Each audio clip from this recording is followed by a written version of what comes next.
Let's get to the questions. So we have done 634 rounds so far. 639 queries have been resolved. I would definitely recommend that you go through the past rounds. It is not just about small case or weekend investing related questions. A lot of questions in general about investing, about investor behavior, psychology. A lot of these questions have also been answered. So it's a general sort of knowledge kind of a thing that can be gained by going through these videos. So question number 640, Sandeep says, let's say I have 10 shares of ITC bought for long-term investing. Small case strategy also buys 5 shares of the same stock. How does the platform account for this new entry? Is there an internal tagging mechanism? So good question, Sandeep. I'm assuming that you are holding the ITC stock in the same name and the same demat account for the investor. And if that is the case, then first in first out is going to be the system of accounting that gets followed. So if you have long term stocks but you have a short term trade, it happens, your long term trade will get cut off and the short term buy will then stand for the future. If in case you can do this in two different family names, then it sorts out everything. Your long term remains separate and your short term remains separate. If in case you can do it across two different demat accounts, even then it is possible that you can convince the income tax office that this was my short term portfolio and this was my long term portfolio. That is possible, although in the income tax interpretation, it may or may not work, but that's how some people do it. So that's, and you must consult a professional chartered accountant for this. I am not one, but as far as I am concerned, this should work on that front. Kishore says, are stocks weighted based on their ranking? What is the reason for giving equal weights to both first ranked and 20th ranked stock in a 20 stock portfolio? Good question, Kishore. So we typically go with equal rankings because you are looking at, top 20, let's say in 200 stocks, or top 20 in 100 stocks. So so it's like, you want to give equal opportunity to those stocks to perform. It's like, uh, you know in a race of 100 horses, if three horses are in the front, who you will bet on and by how much. You want to bet on all three of them equally, and see that, one of them actually becomes first, or three of them combined together give a final good result. So that is the whole idea of giving equal weights. It is very much possible that you give higher ranking to the top rank, higher weight to the top rank, and it does not perform, and vice versa also. So it's sort of in a matter of not trying to be extremely, you can say, uh, methodical, to the extent that, the rank 1, rank 2, and rank 5 or rank 10, they are not too far apart from, each other in terms of different weightages should be given to them.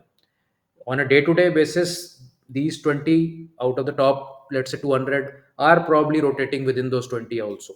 So it's very difficult to sort of test this hypothesis. And for simplicity's sake, more than anything else, we go with equal rank, equal weights. Sachin says, why is it that on some days gold case from Zerodha is showing trending negative, whereas gold bees from Nippon is trending positive? Ideally, both these ETFs should move according to today's gold price. So this is a usual problem with most ETFs.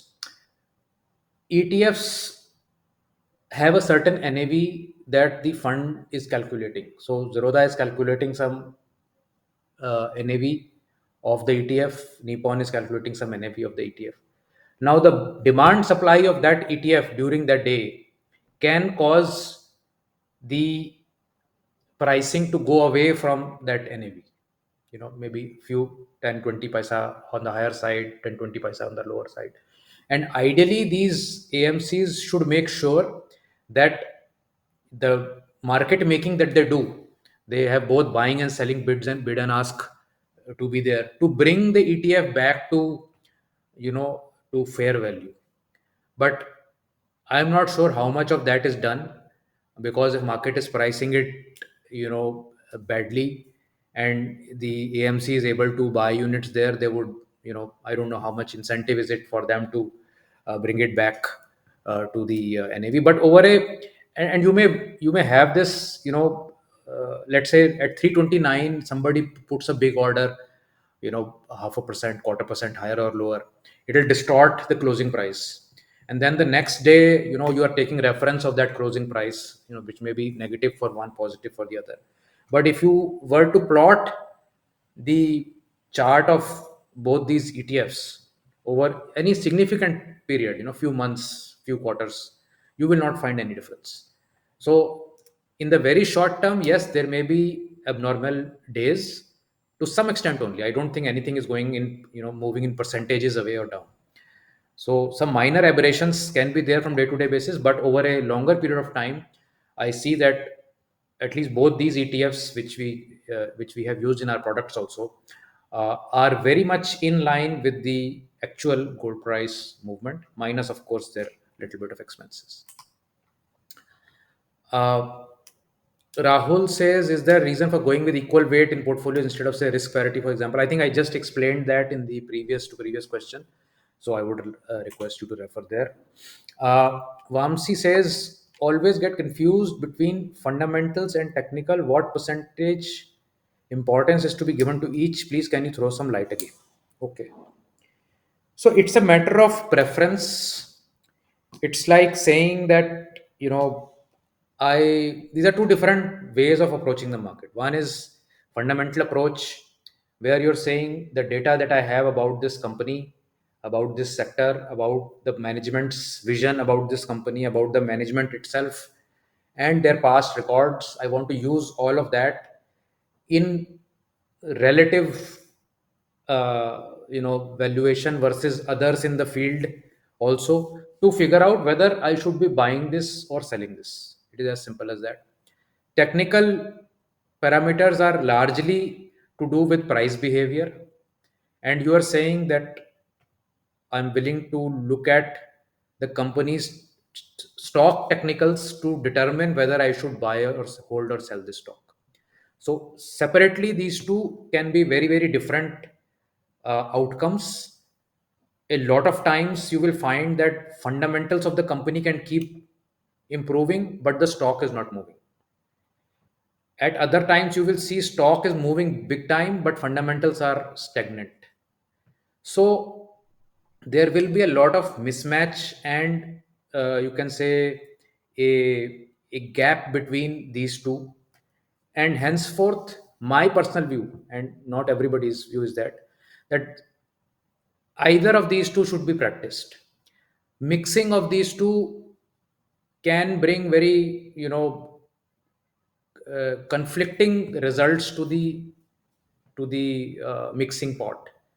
Um, in my own personal view, price behavior mostly precedes fundamental numbers, which are a snapshot of the past, whereas price behavior is telling you about what is expected in the market from the future. Um, there have been successful investors who have been able to combine both. Maybe a lot of investors, what they can do is they can filter out stocks based on fundamentals and then use technical triggers to enter or exit. So one could be to create the universe of stocks, which is fundamentals, and the other could be uh, the basically your trading or your investing timing basis the technical. And so you can mix and match those in that view. uh, Again, there is no one answer to this in terms of how much percentage importance to be given to each. There are people who don't give any importance to technicals. There are people like me who give not much importance to fundamentals. It is how you basically like to invest. It's like saying that some people like the automatic gear in a car, and some people like a manual shift. And then there are others who also will go for a car where the automatic shift is there with a manual override if you want. So again, I mean, no one answer for this. Saurav says, what is the logic of rebalancing a stock when we are certain to book losses? Shouldn't we wait at least for some time, especially when markets are heavily bleeding? Is this counterintuitive? So the first point here is that you are saying if we are in losses, we should not rebalance. That is the point, right? So that point itself is extremely wrong, in the sense that from a momentum perspective, and I'm only talking about momentum perspective, other perspectives could be very different, is that the idea is that something which is bleeding, and bleeding much harder than everything else, is telling you that it is certainly much weaker than everything else, and hence you want to get out of that ASAP. uh, Deep drawdowns being very difficult to recover is another subject that we have delved upon many times, that if you fall 50%, you have to go up 100% to make good your losses. So you don't want to fall deep. That is the basic thesis, that you want to book losses as soon as you figure out that things are not going your way. Now, you may have a point in saying that, especially in rotational momentum, where we are replacing it with other stocks. In absolute momentum, we are going to cash. So, like one strategy right now is sitting at 83% cash, another one is sitting at 60% cash, something like that. So, there, of course, the logic is very different. But when you're looking at rotational momentum, where you're trying to mimic the index never goes to cash, right? Index always has 50 stocks or 250 stocks, whatever that index is. You're trying to say that I want to beat this index, and the only way I can beat this index is if I stay with the stronger stocks of this index at all times. So, at every point of time when you are viewing that strategy, you are saying, I want to get rid of my bigger losers, and I want to get into stocks which are relatively better off. What that will do, this churn will happen. You may incur some churn cost for sure, but then once the market starts to thaw and come out, this strategy will make sure that you are with the strongest stocks of the next rally, which is very important, because with each rally, the set of stocks that lead the rally change. Sometimes it is PSU bank, sometimes it will be defense stocks, sometimes it will be sugar stocks, so on and so forth. So you want to be able to pick those winners early, and that is the only this is the only way where relatively you will keep churning into those stocks and stay with those winners till that rally ensues. So this momentum by nature is counterintuitive. So if you are doing momentum investing, you are doing something which is counterintuitive, because a normal person is not able to buy something that has already gone high, or sell something which is already coming low. And that is the whole beauty of this investing mechanism. Because it is counterintuitive, it wins. Renault says, what is the actual meaning of risk in equity? Capital erosion. That is right. But why is everything categorized based on risk? Doesn't debt asset class carry no risk? It will be great if this is answered in depth. So depth is something that is difficult to answer on YouTube in DBs, but I'll try to answer it to the best of my ability. So what we are meaning when we are classifying different uh, uh, strategies or stocks vis-a-vis risk, is we are essentially classifying them versus a benchmark in terms of volatility. So let's say Nifty has a certain volatility. Now your bunch of stocks, if it is more volatile than Nifty, then it will be classified as higher risk. And higher risk is why? Because once, let's say, Nifty goes down 20%, you are down 60%. You may have certain risk averseness, which may cause you to not stay on with those stocks or with those indices, and hence the mismatch of what is your perception of a risk versus what product you are using. I don't know if that is making sense to you, but the whole idea is that uh, you know debt asset class, for instance, you are saying carries no risk. Everything carries risk. There is nothing called no risk except physical gold. uh, because that is the whole basis of the entire monetary system. But let's not get there. So the risk in debt asset class is mostly hidden, because you can't see it on a day to day basis and so on and so forth. But the risk is also of, if you're buying let's say corporate bonds, which may go to zero, or maybe some other class of debt asset class, debt bonds that may have that kind of a risk. So that is why there is a rating of triple A and triple B and so on and so forth, because everything carries some risk. Now, the idea in equity for risk assessment, and why the risk categorization is done, let's say in small cases, is to make sure that your risk profile is, you are able to match it with the kind of product you are choosing.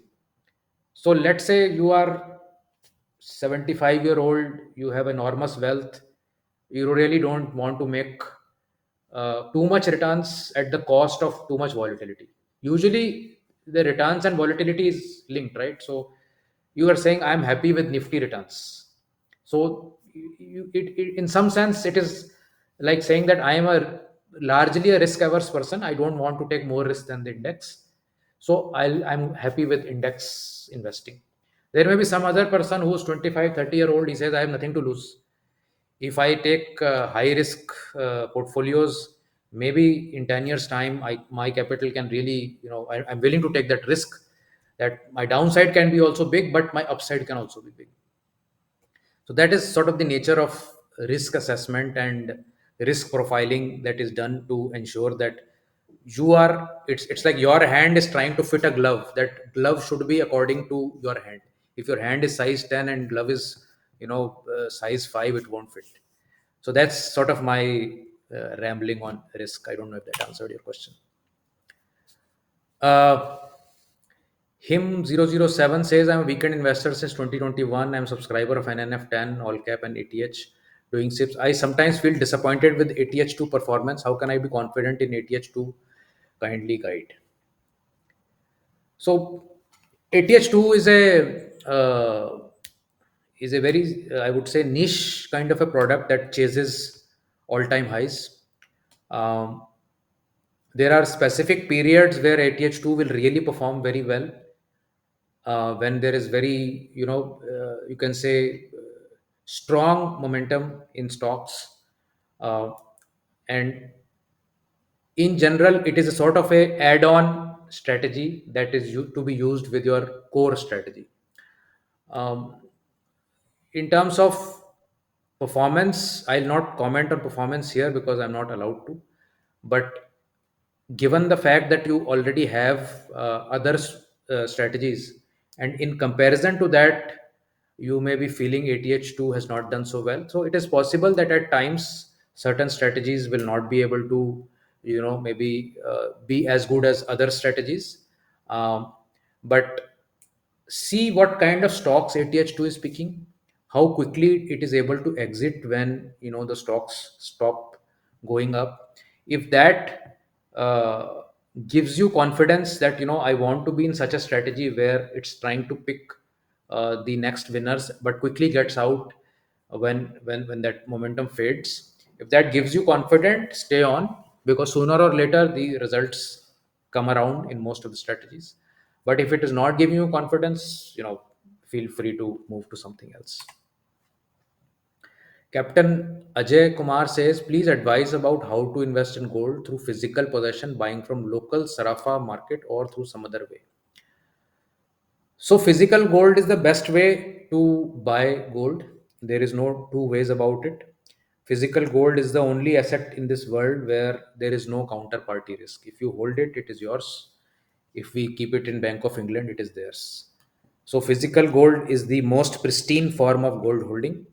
Of course, you can argue, if I'll go and keep it in the bank locker, then it is not mine, or if somebody steals it from my house, then it is not mine. Those arguments, I really have no counter arguments on that.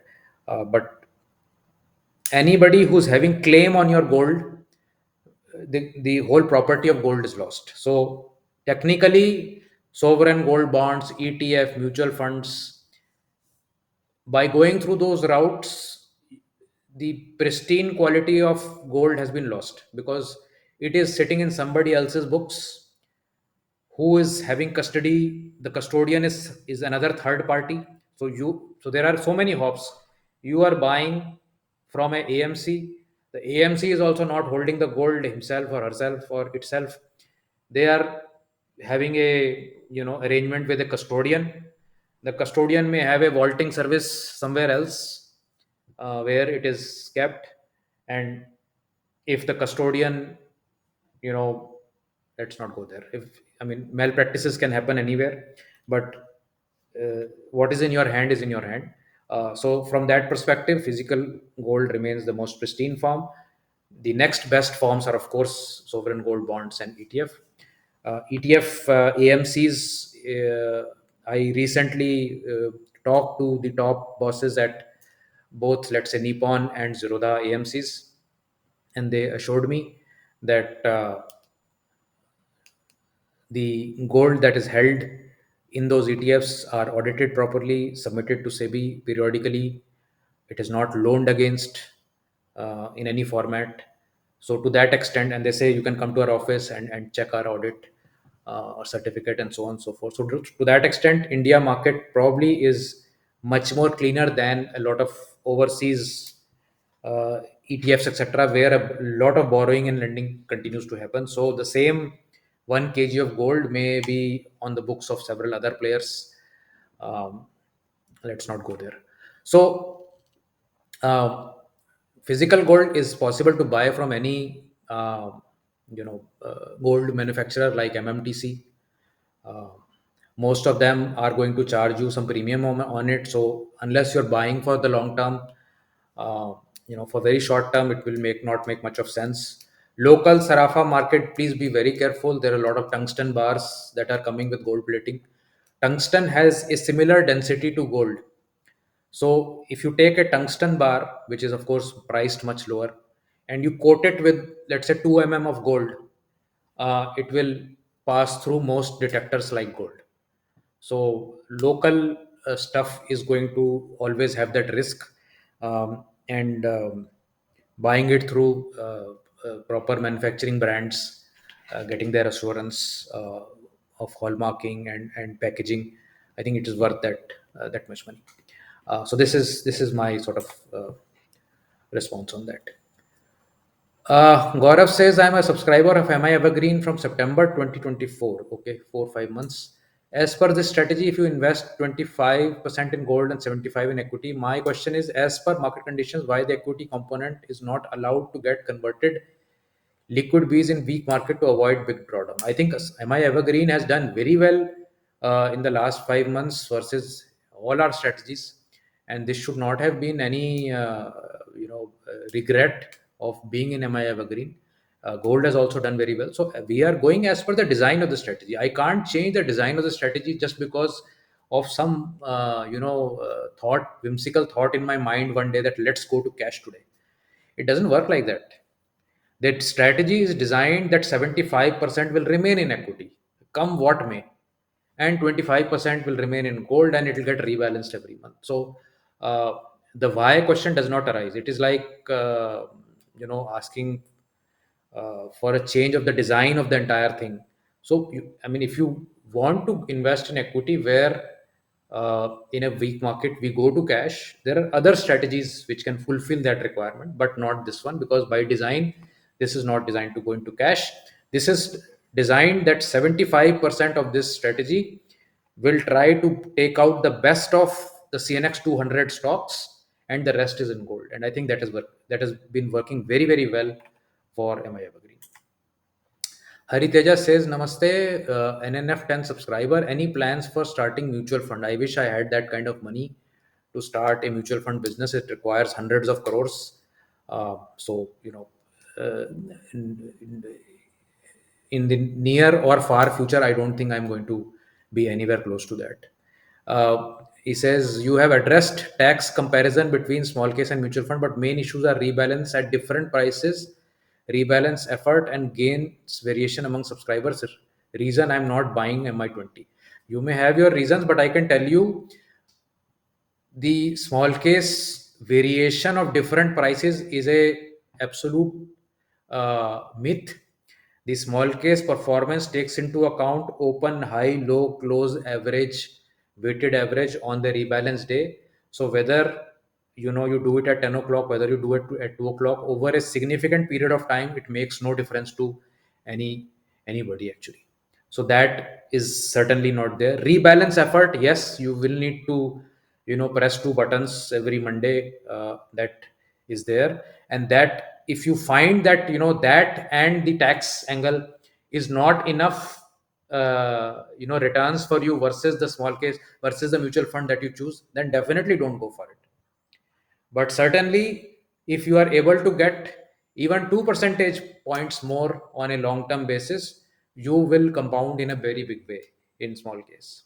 So you need to do your study. You need to see whether that clicking of two buttons every Monday is it too much of an effort for you, because it can't be automated. Let's have it very clear. The uh, the regulations don't allow a automated execution.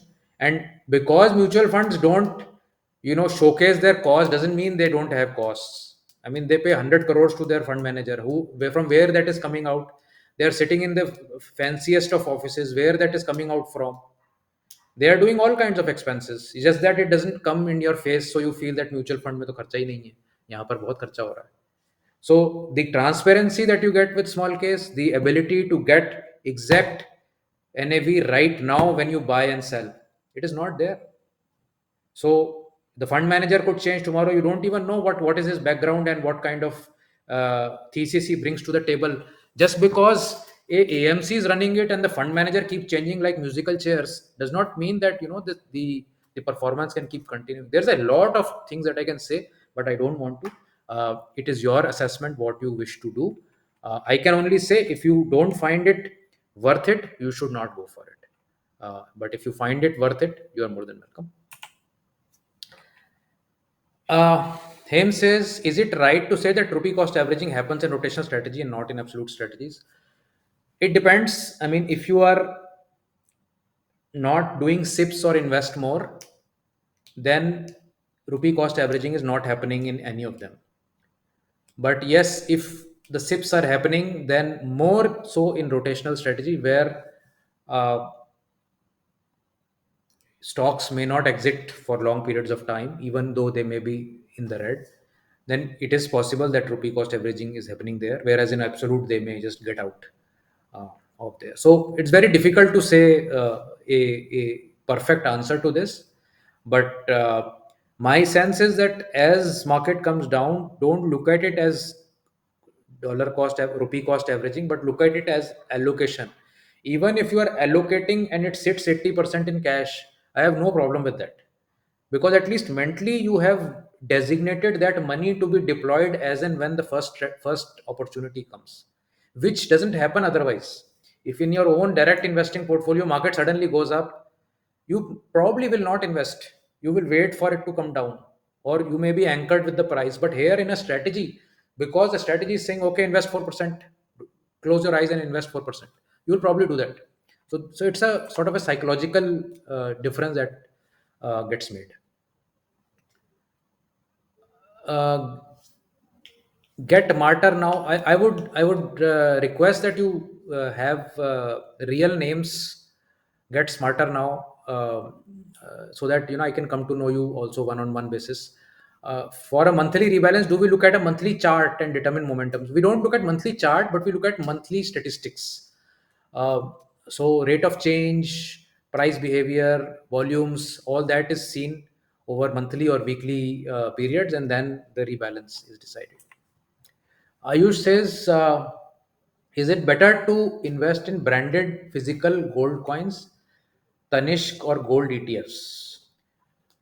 Um, Physical gold coins have an approximate 5% making charge, 3% GST, where gold ETF only has approximately 0.8% expense ratio. Non-branded making charge physical is hard to access. Please guide. Okay. So non-branded low making local physical gold, just don't even go there. That is not worth the risk. You are trying to protect yourself from risk, and if you're walking into a den of risk, then there's no point of that. Gold ETF, you can't really compare. It's like comparing, I'll take a flight, whereas I'll try a simulator. So if you want to go gold ETF, yes, I mean the product is great. It will mimic gold returns and it will have less than 1% ratio, but it is not physical gold. So let's not compare physical gold with gold ETF. It's a poor cousin of physical gold, but that's okay. I mean, some people can like that as well. In terms of branded physical gold, Tanishq is going to take your pants out in terms of markups. So look for branded coins, but with lower marking. So maybe MMTC or other brands, and if you are able to get some discount somewhere, in non-seasonal times, you should be able to get it. Let's say 3% or so. Otherwise, it is normally about 8% or so. Uh, so from that point of view, try to get it cheaper whenever possible. Make friends with a gold showroom person. Uh, but physical gold coins with the assurance of them being pure, whether it is 999 purity or 995, makes much more sense to me. Yes, 3% GST will be gone. So if you want to invest physical, it should always be for very long term. I mean, don't invest in physical for 1 year or 2 years, because this, as you rightly said, this amount of expense is going to eat into your entire return. I mean, we are expecting 12% CAGR. So if you expense 8% in year one, then the year one returns is only 4%. But over a 10-year period, if you do that, it is less than a percent per year, which will come very close to the ETF then. So from that perspective, long-term investing on physical gold makes sense. But yes, go with the best possible hallmarking and branding. So we have come to the end of the Ask Weekend Investing round. If we have not been able to take up the queries this time, we'll definitely do next time. If there's a burning question related to some operational issue, please send us a mail and we'll immediately resolve it. All the previous episodes are here. Please go through these episodes. A lot of learning that is available in there. Do share these videos with your friends and family, and do like and share this particular video as well. And do subscribe to the channel. Thank you, and I'll see you next week. Bye bye.